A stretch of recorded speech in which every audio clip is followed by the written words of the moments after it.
It was utterly silly for me to feel like that, getting prickles along my spine because it was just after dark, and I was going into an empty house and stay there. All by myself, in the nasty dark. You dope, Danny Gumbo, I thought. I stopped at the gate and took a look around at the neighborhood. It wasn't much of a neighborhood. Just old houses and all dark. If they were occupied, people went to bed early out here. I took another gander at the house and didn't particularly like it. It had a mottled, leprous look, because the dim light from the street lamp on the corner passed through the bars, and dead trees in the front yard made stripes and blotches of shadow. Before I went into the house, I made a round trip of the outside. I found that the back door was closed and locked, and all the windows were closed. There wasn't any garage or shed out back. Just a high wooden fence at the alley edge of the backyard. Inside, there was a hallway leading back to a staircase, and just before the staircase were doorways opening to rooms on either side. The doorway on the left was a double one, with an old-fashioned sliding door, now shoved back into the wall. I took a look around that room first, because that was the one in which I was to spend the night. It was just an empty room as far as I could see. I looked around the rest of the house and didn't see anything out of the way. Just 8 empty rooms. There was a door that looked as if it might lead up to an attic, but it was locked, and my key didn't fit. Well, my instructions hadn't been to search the house, anyway, just to spend the night in it, downstairs. I went back down and got set for my vigil. I'd had sense enough to bring a newspaper to sit on, so I spread it out on the bare floor and sat down. I turned off my flashlight, because the batteries wouldn't last if I kept it going all night. I sat there for an hour, and nothing happened. Every once in a while a train went by along the tracks just beyond the alley, and the whole house shook. Another hour went by, and I was almost beginning to hope something would happen. This was an easy way to earn $20, but if I ever took another assignment like this, I thought, I would bring a thermos bottle of Java, extra flashlight batteries, and a good book. Or a blonde. I stood up to stretch and yawned. It was the kind of yawn where you have to make a noise, low and loud and completely beyond control. Then, with startling suddenness, there was a sound as if the house were falling down. It wasn't a train this time. It was a noise that came from the stairs. Yanking the flashlight out of my pocket, I flicked it on and threw its beam through the big double doorway. I must have been pretty quick, because the guy was still falling when I got the light on him. He ended up with his head on the floor of the hallway and his feet still on the bottom step of the stairs and lay there, limp and quiet, as though he were dead. He was dead, all right, because when I got there and put my hand where his heart ought to be beating, it wasn't. If that final crack I'd heard had been his head hitting against the floor, there wasn't any wonder about that. There was a strong smell of cheap whiskey, the kind that's peddled around the streets for 2 bits a pint. And the concrete jungles was where he'd come from, there wasn't much doubt about that. His clothes were worn and dirty misfits, and his grayish hair was matted and unkempt. One side of his face was ugly and swollen with a bruise that couldn't have come from this fall. Aside from that, his face was pasty gray. Obviously, a bum. But a corpse is a corpse, the law being no respecter of persons, and I'd have to notify the police about this one. I wasn't feeling any too cheerful as I went out and searched for a place where cell service worked. Death is death, even if it's only a drunken bum who's killed himself. Anyway, I thought, maybe I'd found the answer to the haunted house angle. If the homeless used it as a boarding house, that might account for the noises and lights, if it was on a basis of noises and lights that this house had got its reputation. Powell hadn't told me. I'd rather that you went there without any preconceptions. Imaginative people sometimes see what is not there, he'd said. I'm not imaginative, Mr. Powell, I'd cut in. He smiled. Even unimaginative people sometimes tend to see and hear things they expect to see and hear, you understand?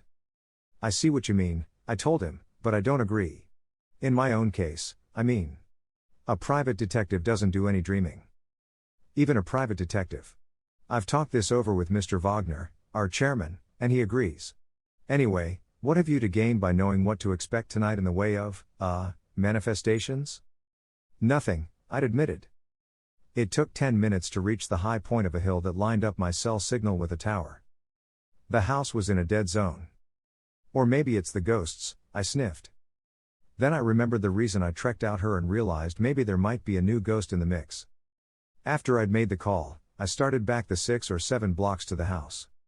The nearest squad car would be notified by radio, I figured, and if it was in the neighborhood, it would probably be there before I got back. It was. There was a police car parked in front. Blocks away, I heard the siren of the police ambulance coming.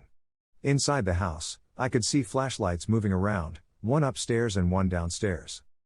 The man upstairs must have heard my footsteps, for he threw up a window and leaned out, throwing the beam of his flashlight on me as I walked through the gate. "Danny Gumbo," he called out. His face was in the shadow, but the voice was that of Sergeant Caraway. "What the hell you doing here?" "I put in the call, Sarge," I called back. "I saw the guy fall down the stairs." "What guy?" he asked. From the tone of his voice I knew he wasn't ribbing me, but just the same I went on into the house on the double. The body wasn't there. Sergeant Caraway came downstairs with a funny look on his face, and another officer, one I didn't know, showed up from the room I'd been sitting in up to a half hour, or less, ago. "He was lying right there," I said and pointed out the spot. "And I saw him fall. Or anyway, I saw him land." "Sure he was dead?" asked the man I didn't know. "Sure, I'm sure," I said. I put 2 fingers on his neck and everything. His heart wasn't beating. He looked dead. "You an expert on the subject?" I couldn't tell if he was ribbing me or if he was a 24/7 jerk-off. Since I like to give people the benefit of the doubt, sometimes, I kept my mouth closed. Caraway was still looking at me with that goofy expression. "You wouldn't be kidding us, would you, Gumbo?" he said. "Not about this," I said. "If it was a joke, why would I come back after calling it in?" "I suppose you had business here?" I nodded. "And my client had permission from the owner of the house for me to use it. I had a key." I showed it to him. The ambulance was stopping out in front. "Walt," Caraway said to the other policeman, "go tell them it's a false alarm."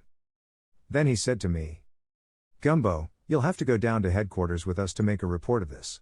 And it ain't going to do your rep any good. What were you looking for here tonight?" "Ghosts," I told him. I even kept my face straight doing it. His eyes narrowed a little. "If you know this place is haunted," he said, "didn't you know that the ghost is supposed to be that of a bum who fell downstairs here 15 years ago?" "No, I didn't know that," I said. "All right, so we'll go into headquarters. But first, is it okay if I take another look around this place, inside and out?" "Sure. Take your time, and we'll help you." I heard the ambulance drive away, and the cop named Walter came back in. We went over the house thoroughly, even going up into the attic this time, as Caraway had a skeleton key that opened the door. We looked outside in the yard and a block each way in the alley. Then I went back again and checked on whether the windows could be opened from the outside. Several of them could be. Someone could have got in easily enough. Getting out would have been easier, for I hadn't locked the front door when I went to phone. We got into the squad car and drove downtown. Of course, Captain Baker was on duty. That was my luck. I'd tangled with Baker before, and he was going to make the most of this. He was grinning before Caraway got halfway through his story. Then he wiped off the grin and glowered at me, pretending he wasn't enjoying it. "What's your side of it, Gumbo?" He scowled. I told him. I'll admit it sounded rather incredible here at headquarters. "And just what were you doing there?" he asked. "I don't think my client will have any objection to my telling," I said. "But can I phone him first? I'd like to be sure." He scowled and growled for a few minutes but then nodded, and I went out into the hall for some privacy. I looked up Powell's home number in my contacts and called it. He sounded sleepy and annoyed when he answered, but when I told him the story, he was wide awake. "All right. Sure," he said, "tell the police anything they want to know. Then come on around here. I'll wait up." I went back into Captain Baker's office. "It's okay," I told him. "I was hired by the Psychic Research Society. Or, by Mr. Norman Powell, acting for the society. I was to spend the night in that house, 2134 Green Street, and report on anything that happened, if anything did." Baker chuckled. "And you say Powell didn't tell you the history of the house?" "No. He told me I'd be less likely to imagine things if I didn't know the details. I gathered from Powell that he hadn't considered this much of a job in itself, but he put me on it as a test of my nerve, or nerves. He had other work in mind." "What kind of other work?" "The society, I hear it was organized recently to do a lot of investigating, fake mediums and reported phenomena of any sort. They expect to use a private detective. Me, I hope." Powell said they needed a man who wasn't afraid of ghosts and bogies, who wasn't superstitious. I'm not, and I didn't see a ghost tonight. A bum did fall down those stairs. The only answer is that I was mistaken in thinking he was dead. Can't you tell whether a guy's dead or not? I thought I could. Come to think of it, I still think he was dead. Give us a description of the guy. We'll make a check of the hospitals and the morgue, just in case. I gave him as good a description as I could. Baker jotted it down. Feeling like a fool, I made my escape. 2. Fortunately, Mr. Powell's place was only a dozen blocks from headquarters, so I walked. He had turned on the porch light and must have heard my footsteps, for he opened the door for me before I reached it. He led me into a small room, obviously a den. Sit down, Gumbo, he said and picked up a decanter. Like a highball, strong or medium? Sorry, I told him, but when I'm working, I never drink. Admirable. But let's consider that you're through working for now. Wouldn't it be rather anticlimactic for you to go back there tonight? I grinned. All right, but don't make it too strong. I am going back there after we've finished talking. I want to look around again and take my time at it. What would you expect to find? I don't know, Mr. Powell. I took the drink he handed me and sipped it appreciatively. But I'm going to look through the house thoroughly, and I'm going to walk a bit both ways along the tracks, particularly toward the yards. That fellow went somewhere. Are you sure? Am I sure? Oh, I see what you mean. Yes, I'm sure. I don't believe in the supernatural. You gave me only the rough story over the phone, he said. Tell me everything that happened, from the time you entered the house. I did, talking slowly, trying to remember every little detail as well as I could. When I finished, he asked. Was a train going by at the time you heard his fall? I thought a minute. I believe one had just gone by, but the sound had died away by the time he fell. The noise was startling and it came out of a silence. Then he could have entered and gone upstairs while that train was passing, and you wouldn't have heard. I wouldn't have heard unless he'd been pretty noisy about it. The tracks are just back of the house, and the whole place shook whenever a train passed. But if he'd walked around upstairs just before he actually fell, you'd have heard that. The train had gone on. He must have stood still there at the head of the stairs, for a minute or two. At any rate, during the time between the train's passing and the, dying away of the sound. I nodded. That seems in line, I said. He was probably drunk, possibly ill, as well. After negotiating the stairs, he could have stood a minute at the top, feeling dizzy or faint, unable to go on, and then fallen. Exactly. But now the more serious difficulty. Your, diagnosis of death. How sure were you? I was plenty sure, I said. I put my hand inside his shirt to find out whether his heart was beating. Was the skin warm or cold to the touch? I don't know. I didn't touch his skin. He was wearing a slip-over undershirt, so I didn't try to get my hand inside it. But I checked for a pulse on his neck and then held my hand right over where his heart should have been beating, and I held it there long enough to be sure. You don't concede that you might have made a mistake? After all, you were startled. From his appearance and from the way he lay, you probably assumed he was dead. And the beating of a man's heart, particularly a faint beating, isn't something that thumps his chest up and down. It could be missed, especially if one didn't expect to find it. The doorbell rang. Powell stood up. I phoned Zach Wagner and waked him, too. He said he'd drop around. Please excuse me. I groaned mentally at the thought of going over the whole story again. First, Carraway, then Baker, then Powell, and now Wagner. But I didn't really mind so much, because I was glad of the chance to meet Wagner. He was the head of the psychic research group, and although Powell had hired me tentatively, he had given me to understand that whether or not I got the real job, a permanent assignment, depended on how their chairman, Zach Wagner, liked my work. Mr. Wagner's opinion of me would make the difference between $20 for one night's work or a lot of invoices from now on. The Psychic Research Society wasn't a penny ante outfit. It had only a dozen or so members and only half that many active ones. But the members, mostly, were prominent businessmen who could afford to gild their hobby horse. Wagner was an attorney, Powell was the owner of a department store. Stan Koch was an oil millionaire who, I'd heard, had been made a sucker of by several fake mystics and who had recanted his superstitions and was now helping expose as many fakers as he could find. Those three I knew of, and one other, who wasn't a businessman. I'd never heard of Goldman, but he had a reputation as a no-nonsense sort. Goldman was retired now, but he still interested himself in exposing mediums and duplicating their tricks, in the Houdini tradition. Powell came back with Wagner, a big, slow-moving man, who looked stupid until you caught his eyes. He introduced us, and Wagner held out his hand. "I suppose Norman has pumped you dry, but can you stand telling it again?" I grinned. "My time is yours. You're paying for it." I let Powell talk me into having a second drink before I began. The story was easier to tell this time. Practice had made me perfect. It was 3 o'clock by the time they got through with me. Wagner had come in his car, and when he learned that I intended to go back to the house on Green Street, he dropped me off there on his way home. He asked me to report to him at his office whether or not I found anything of interest. I went through the house and the yard with a fine-tooth comb and didn't find a thing.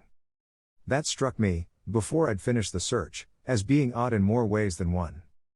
I mean that I had assumed, from the presence of the hobo, that tramps had known the house was empty and had used it. But certainly they would have left some traces, and there were none. It was getting light in the east by the time I finished. I went out into the alley, had a fruitless look from one end of it to the other, and then climbed over the wire fence that separated the alley from the railroad property. I walked on into the jungles. I saw a few homeless huddled around fires, indistinct features wrapped in layers of ratty clothing. They were cooking their breakfast around a common fire. None of them even remotely resembled the man I had seen last night. I walked around the end of a string of reefers, and there, sitting on the coupling of the last one, was a man I recognized. Shorty was a panhandler who had been around town longer than I had and who knew the underside of it better than he knew the palm of his hand. It wasn't easy for anyone to overlook him, as they often did the denizens of the street. Shorty was 6.5 feet tall. His eyes lighted up when he saw me and he waved. "Say, Mr. Gumbo," he said, "can you spare a buck?" "Sure," I said. I handed him a 5. "Shorty, I'm looking for a guy. Just for information. He isn't wanted." And I gave the best description I could. Shorty thought a minute, and then shook his head. "Didn't see a guy like that." "Shorty," I said, "there's a house just north of the tracks, about 6 blocks out that way." I described it. "Sure," he said. "That joint's haunted." "What about it? Anybody ever go there to camp?" His eyes got wide. "You kidding me, Mr. Gumbo? Sheesh, nobody would go any nearer that place than the tracks." "Okay. Listen, if you see the guy I described, drop around and let me know. It's worth a Benji if you do." He nodded his lined face and gave a snaggletooth grin.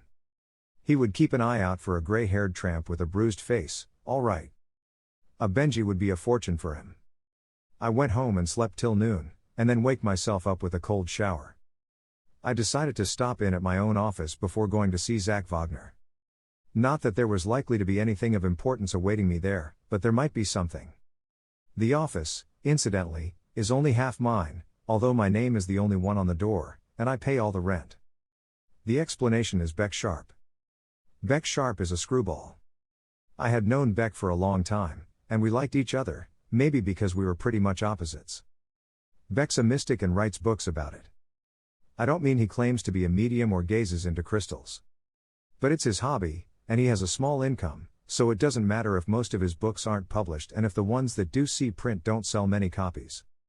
Beck had suggested that the desk in my outer office would be an ideally secluded spot for him to do his writing, and in exchange for the use of it, he would answer my telephone and make a noise like a secretary. That suited me fine. It suited him fine too. He was right about it being a secluded spot. He had been answering an average of 1 phone call a day, which isn't heavy labor to exchange for the use of an office to write in. But my first real break, just yesterday, had come through Beck. He knew a few members of the society, and when he had learned that they intended to use professional help in their investigations, he had recommended me and talked Powell into giving me a crack at the job. Beck looked up when I walked into the office, beaming at me through his thick spectacles. "I've been hoping you'd come in, Gumbo," he said. "Tell me about it." "How much did Powell tell you?" I asked. "Powell? I haven't seen Powell. All I know is what was in the news." I stood there, stunned, for a minute. The news? I hadn't thought of the news and what they would do with a story like last night's. But where had they got it? Surely, Powell or Wagner wouldn't have given it to them. The Psychic Research Society didn't go in for publicity, and surely they wouldn't give the papers a half-baked, unproved story like that. Then I remembered the way Captain Baker had grinned, and I had all the answer I needed. I groaned. I saw the papers laying on Beck's desk and grabbed for them.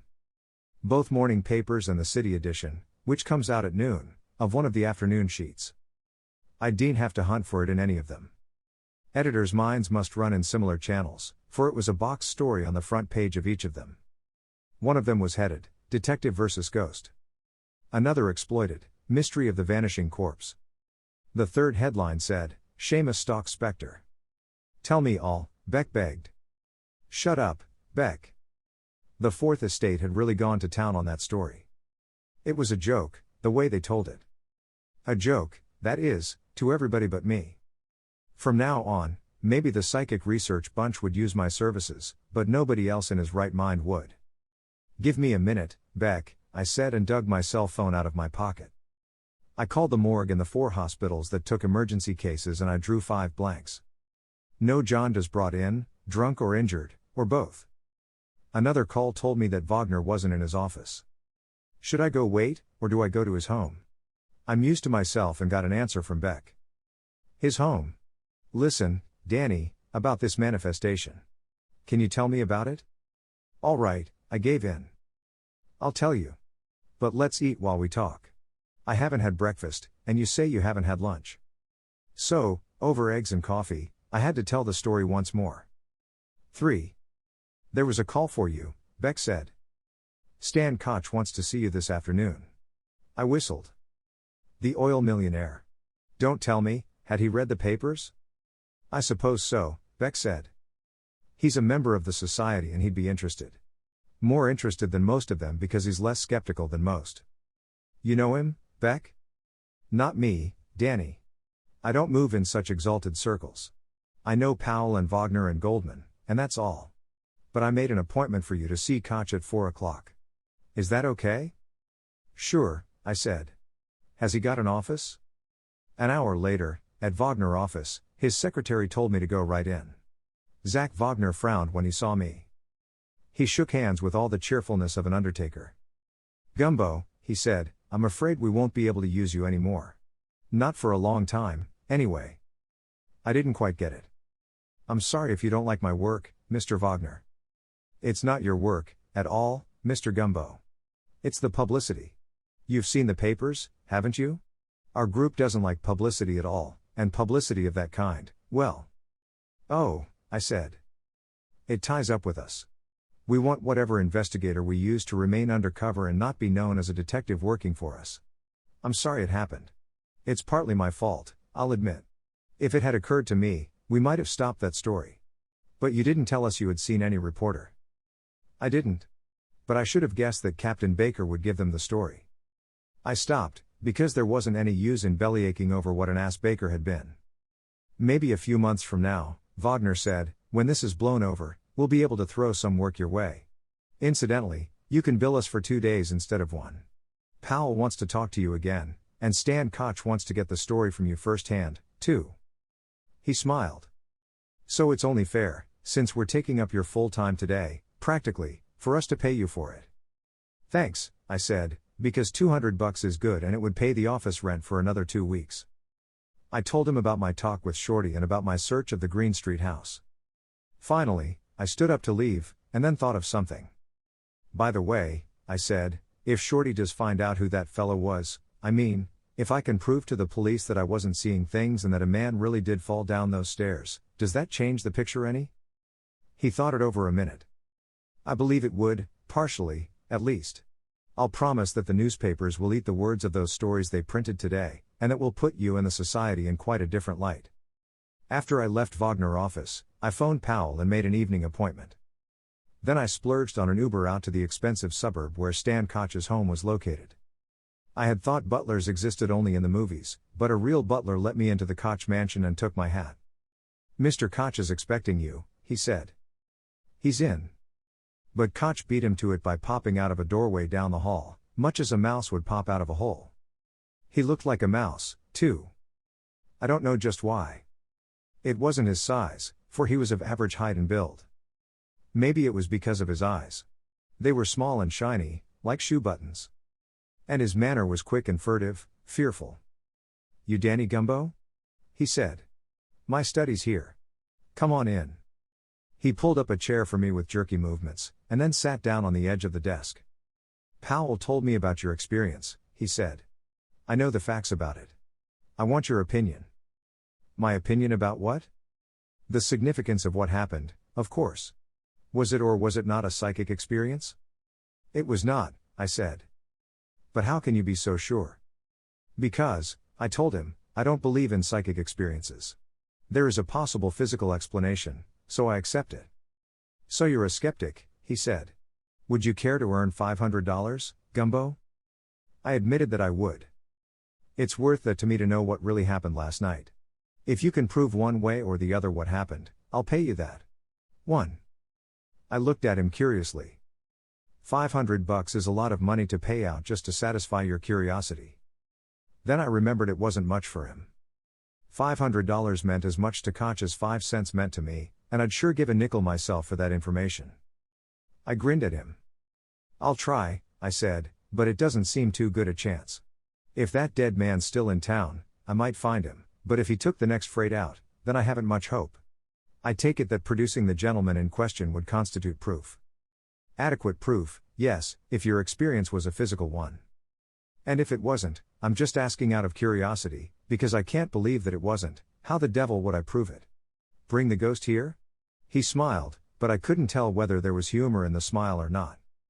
"I imagine that the fact that you wouldn't be able to bring it would prove the fact to you," he said. "You're suggesting that I repeat my stay at the house and see if somebody falls down the stairs again?" And if the same guy falls down again, I could sit on his chest and yell for help instead of leaving him. If he vanishes out from under me, he's a ghost. That the idea? It sounds absurd when you put it that way, I'll admit. And if I became convinced, through another experience, that it was a ghost, you'd take my word for it? I would. I took the trouble to investigate you, Mr. Gumbo, before I phoned your office. I'm convinced that you are honest and sincere. I hope you'll forgive me for investigating you. I laughed. Detectives are so used to investigating other people that it wouldn't occur to one to feel hurt because someone investigated him. Fewer con men would make fortunes if investigations were more common. "Exactly," said Koch. He hesitated before speaking again. "I must admit that I have been victimized myself in the past. Several mystics from whom I have taken advice turned out not to be disinterested. By the way, is the Society going to use you in further investigations of Joyce Steiner?" "Who is Joyce Steiner?"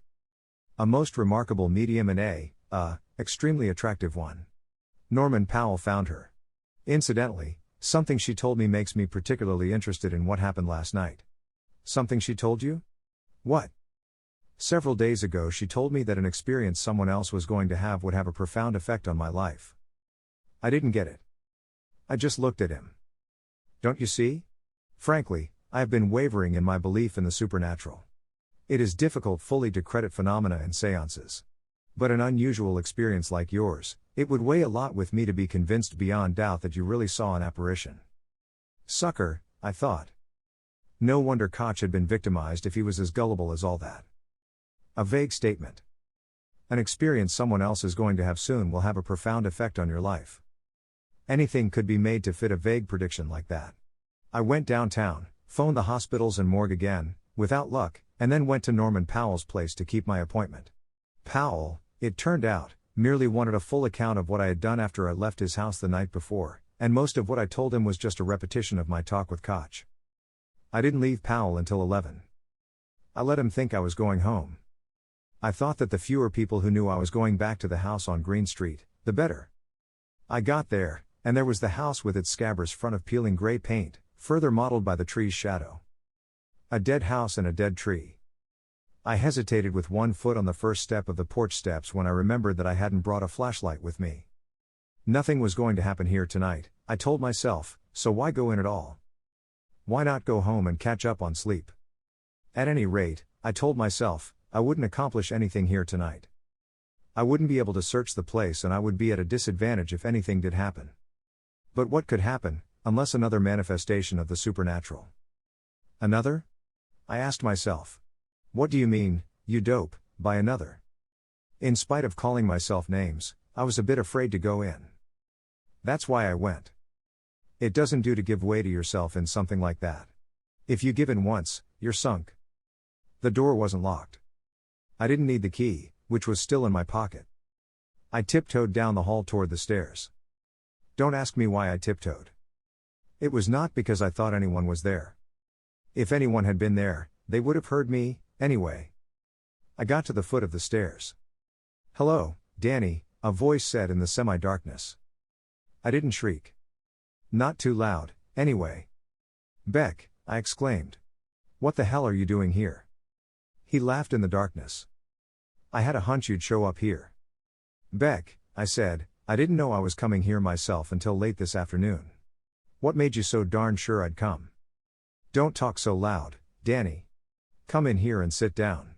Matter of fact, we mustn't talk at all, after a while. Silence is almost as important as darkness. I'm hoping there will be a manifestation tonight." "Horse hockey," I said. "There aren't any, oh, skip it. A haunted house isn't the place to get into an argument about haunted houses," I thought. "But you didn't answer my question," I said. "What made you think I'd come here?" "Just a hunch," said Beck. "I didn't come here to meet you, Danny. I'm expecting other company." "Other company?" I echoed blankly. For an instant I thought he meant the ghost. "Goldman," said Beck, as though that explained everything. "The magician?" "Yes. Have you met him yet?" "No," I said. "The psychic research members I've met thus far are Powell, Wagner, and Stan Koch." "Goldman's smarter," said Beck.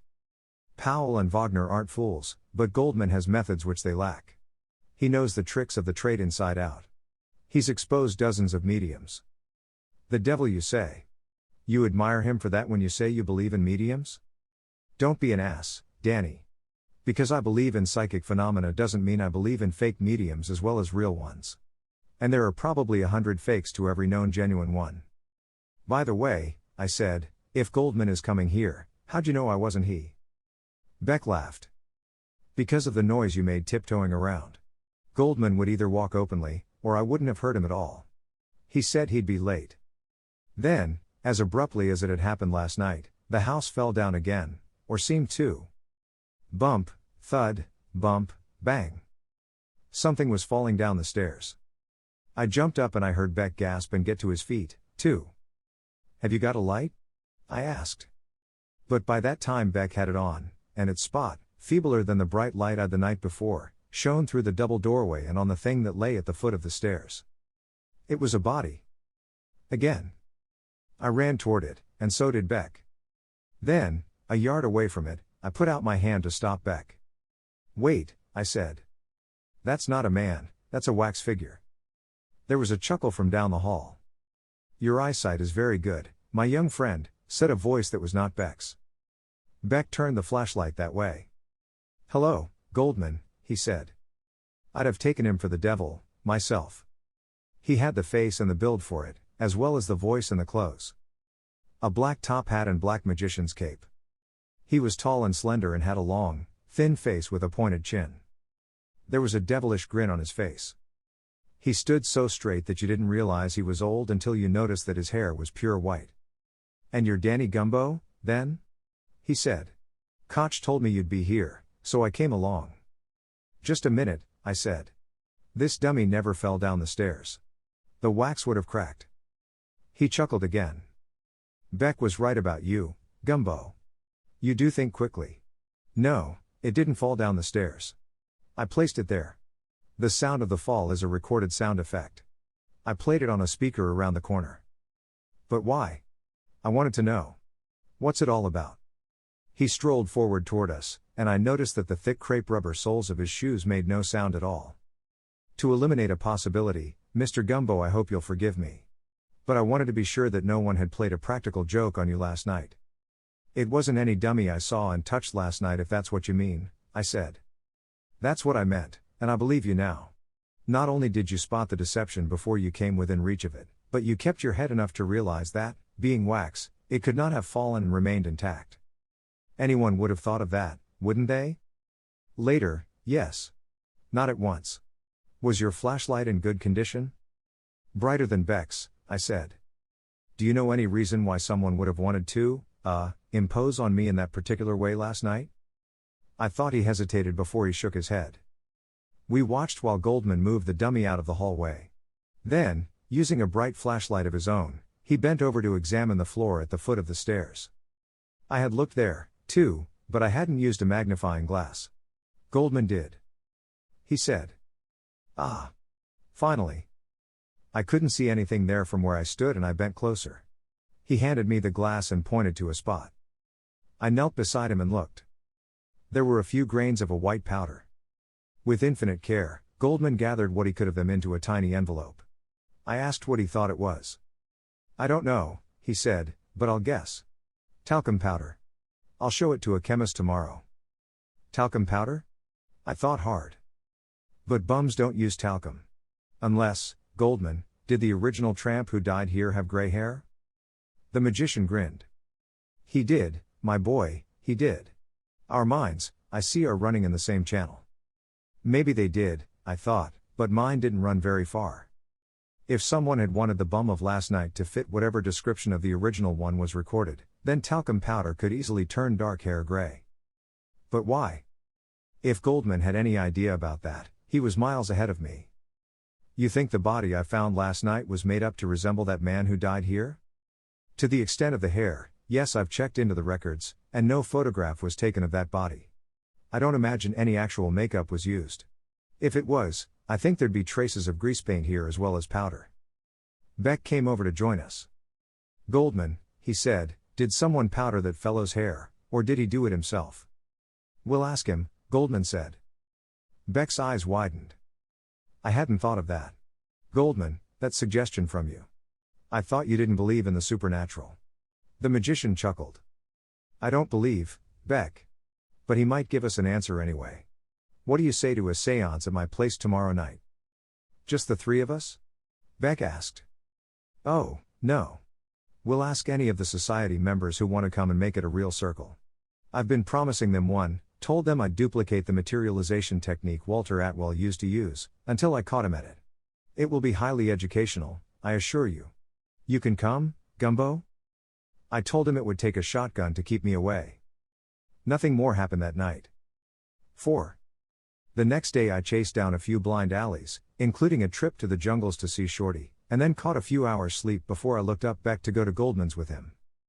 Goldman's place was a bachelor flat. He had taken all the furniture out of one room, leaving it utterly bare, except for 8 plain chairs and a small table with a speaker and a few boxes and pieces of paraphernalia in one corner. Wagner and Koch were there when I arrived, as was another member of the society whom I had not yet met and who was introduced to me as Harold Felon. Powell was the last to arrive. A few minutes later, Goldman took the floor. Gentlemen, he said, most of you were at the séance given by the medium, Atwell, at which we exposed some of his tricks. But some of you had attended previous séances of his at which I was not present. You, Mr. Koch, in particular, wanted to know how he could have achieved certain effects at those previous séances. Tonight I'll try to duplicate them and explain them afterward. Koch, I saw, was sitting on the edge of his chair, all excited attention. He watched Goldman as a mouse might watch a cat. The magician cleared his throat. We'll try to duplicate the procedure and precautions which I've been told you used at those séances. 2 of you, let's say Koch and Powell, may search me and examine my clothing, while the rest of you search the room. You brought rope to tie me with, Wagner? Zach Wagner nodded. The same rope we used on Atwell. I took a moment to swallow. These men meant business. We all went into the empty room and subdivided among us the work of examining and sealing the room. Meanwhile, Koch and Powell frisked Goldman. At Goldman's instructions, we put the speaker in a corner of the room and near it the other objects that had been on the table. I saw now that they were a speaking trumpet and tambourine. Then the table went into the center of the room and the 7 chairs in a circle about it.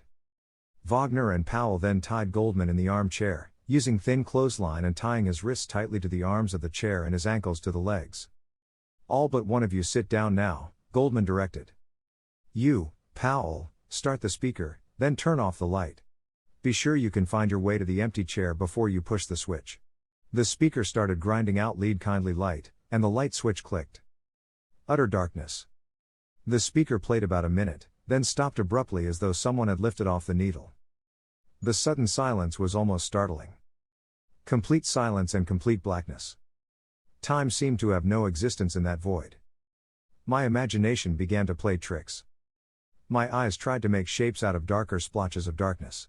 And this, I thought, is an avowedly fake seance. What must be the psychological effect of the real thing upon those who believe in it? The speaker started again, taking up at just the point where it had broken off before. I heard someone whisper, "The table." And I reached forward for it. It wasn't where it should have been.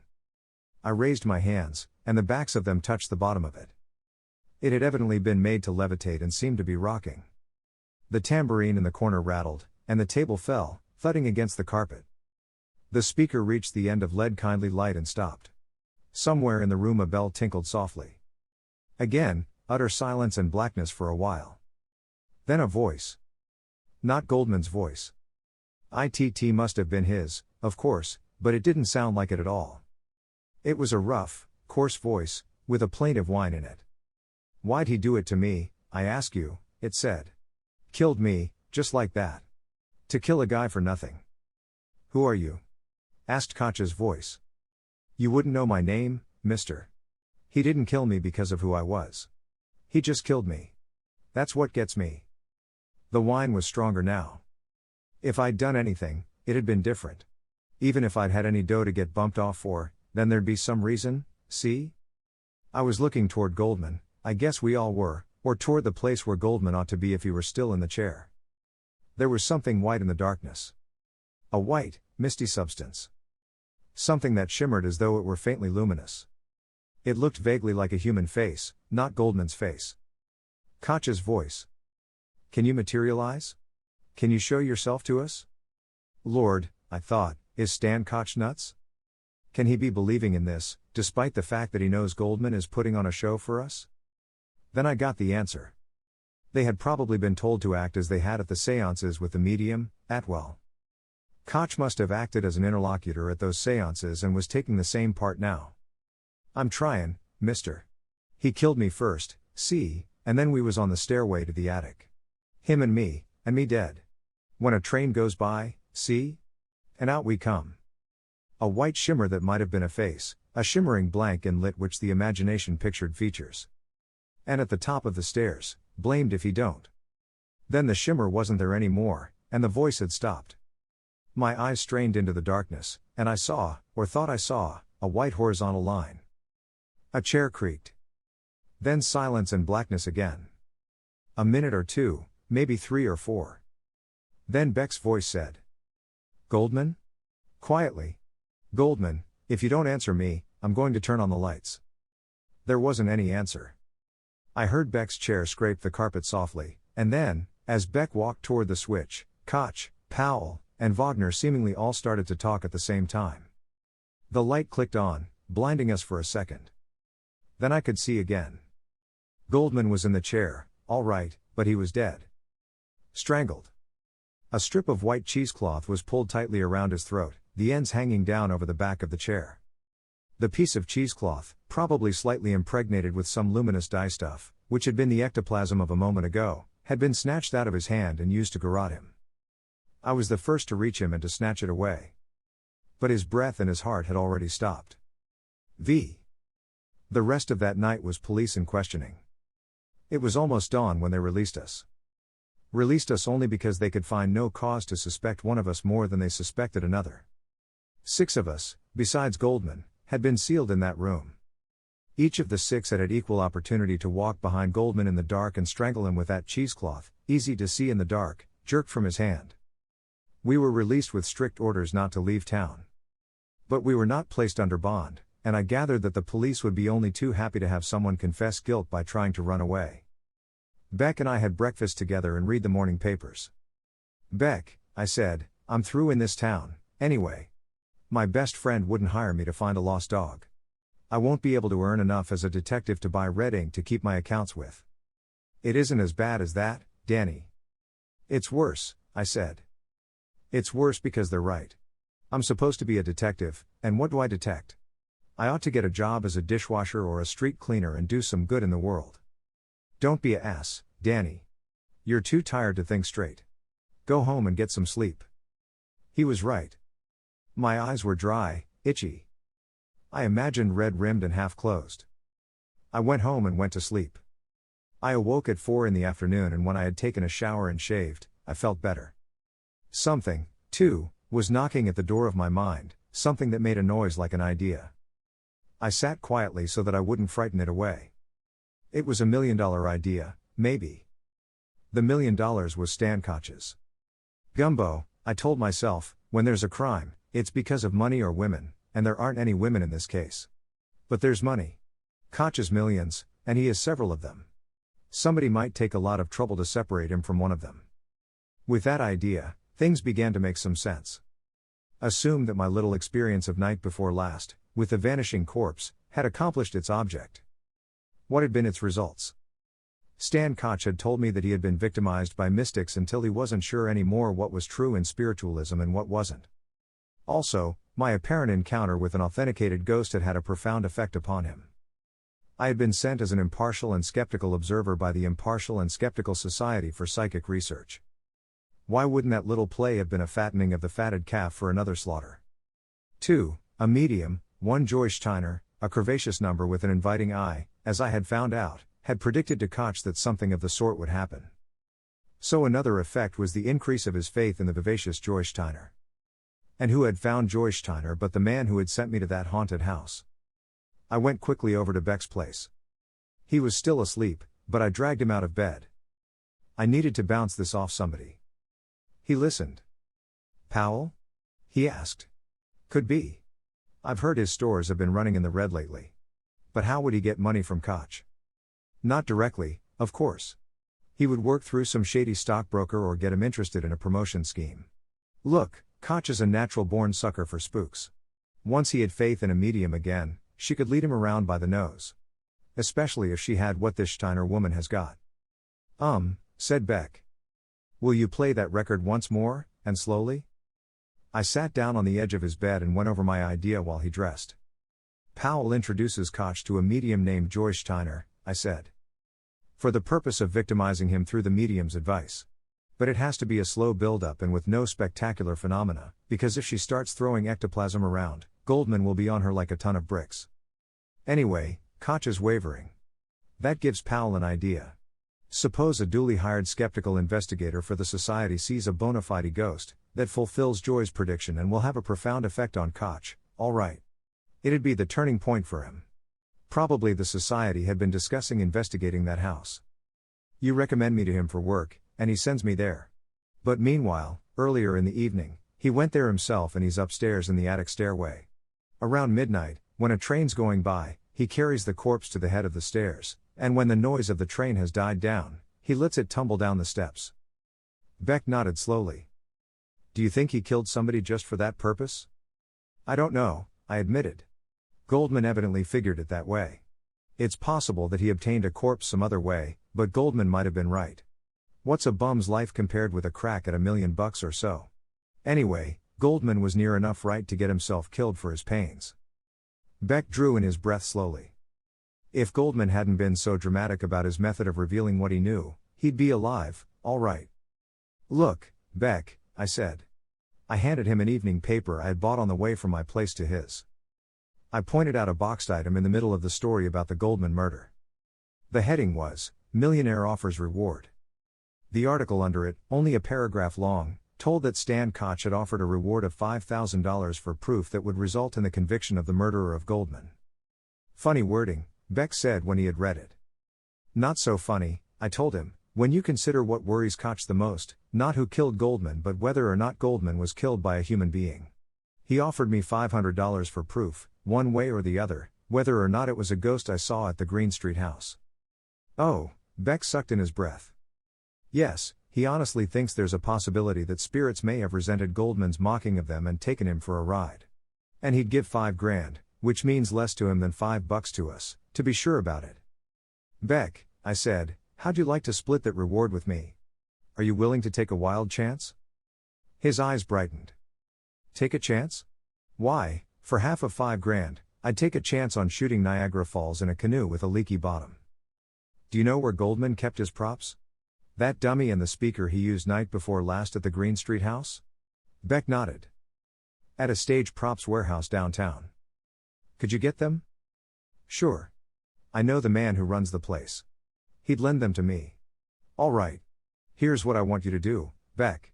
Be in the Green Street house, hid Den, with that dummy and the speaker that Goldman used there, at 11 o'clock this evening. You mean you think you can get Powell there tonight and startle him into a confession or something? I can get him there, I said, through Koch. If he's guilty, having a ghost fall down those stairs is going to give him the screaming memes for a moment or so, isn't it? If I jump in with both feet at the right moment, he might talk. It might work, said Beck thoughtfully. And it might not, I admitted. But what else is a better bet? We'll be confronting him before Koch, and his reaction may convince Koch even if Powell doesn't crack. I'll have Wagner there, too, for a witness. That's figuring the angles pretty fine, Danny. You be in that house around 11 o'clock, ready to duplicate the trick Goldman pulled. I'll take care of the rest.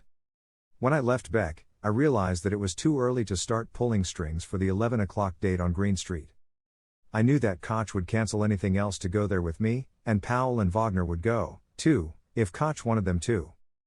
But I didn't want to give Powell time to think about why I was getting him there. So I killed time until a little after 10 o'clock and then I phoned Koch. I want to collect that $500 you offered me for proof of whether or not that business on Green Street was genuine, I told him. He sounded excited. All right. Which is it, Gumbo? I stalled. I'd rather show you. Can you meet me there, and bring Powell and Wagner with you?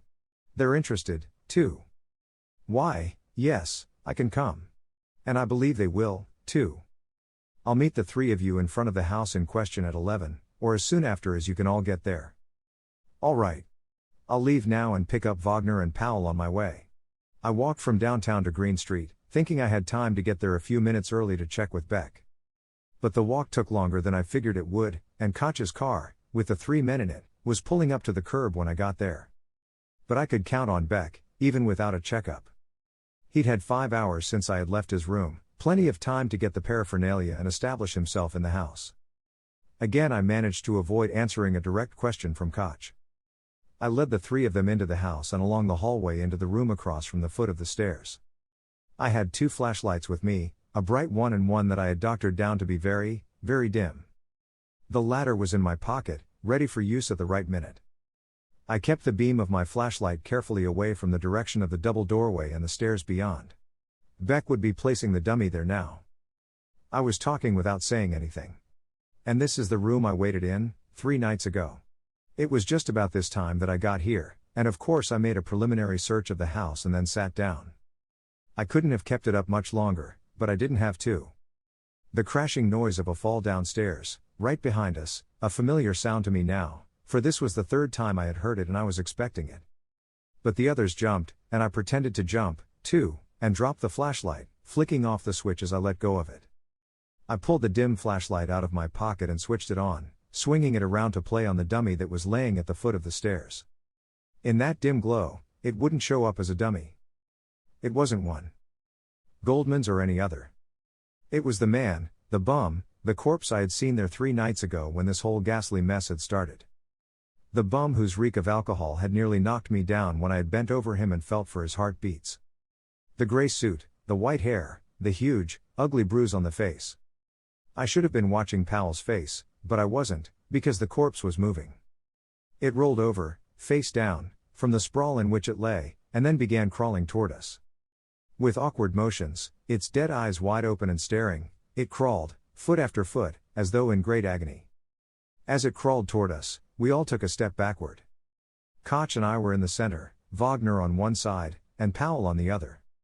For just that frozen second before it occurred to me that Beck had bettered our idea, had used Goldman's speaker for the sound effect but had made himself up instead of using Goldman's wax figure, I was scared stiff. That idea of crawling, dragging himself toward us, was great. Only the thing on the floor wasn't crawling toward Powell. Zach Wagner was backed into the far corner of the room now. The thing was crawling toward him, inexorably. Why would Beck do that? Then I saw Wagner's face, and in it, I saw my own mistake. The crawling corpse came nearer, and Wagner screamed in terror, kept screaming. Get back. You're dead, I killed. And then, Beck and I were having early breakfast or late dinner, or something, And between us, on the table, was Stan Koch's check for $5,500. Both rewards in one neat package. Beck was pouring vinegar over his pancakes in the belief, soon to be abandoned, that it was syrup. "But, Danny," he said, "how could I have got in touch with you to tell you? I just had to go ahead." "I was goofy," I said. "I went off half-cocked. The reward ought to be all yours, instead of half." "Forget that. You solved the thing, only you picked the wrong guy. I'd never have figured out that motivation in 1,000 years. But after you left my place, I saw you were right, except that everything you laid to Powell went double for Wagner." "Sure," I said.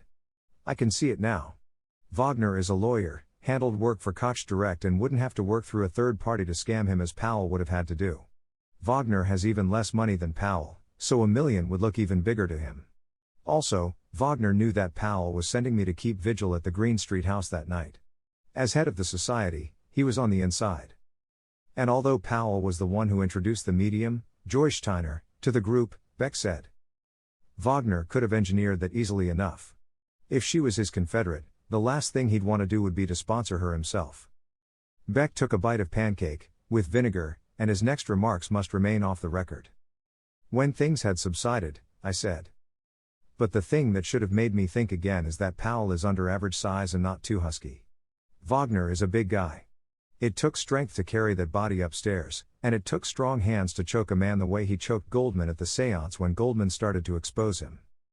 I sighed and said again, "Yes, Beck, I was a dope. But, thanks to you, I've got half of 5,500, let's see, that's 2,750, to back the agency. Watch my smoke from now on. Particularly with the newspapers apologizing. What are you going to do with your half?" Beck grinned. "Gumbo," he said, "I've had more fun the last 3 days than in the 10 years before then. If we leave that check in one chunk, could you use a partner?" "Could I?" I said, and I reached for the creamer and put some into my coffee. This could be the start of something. The end.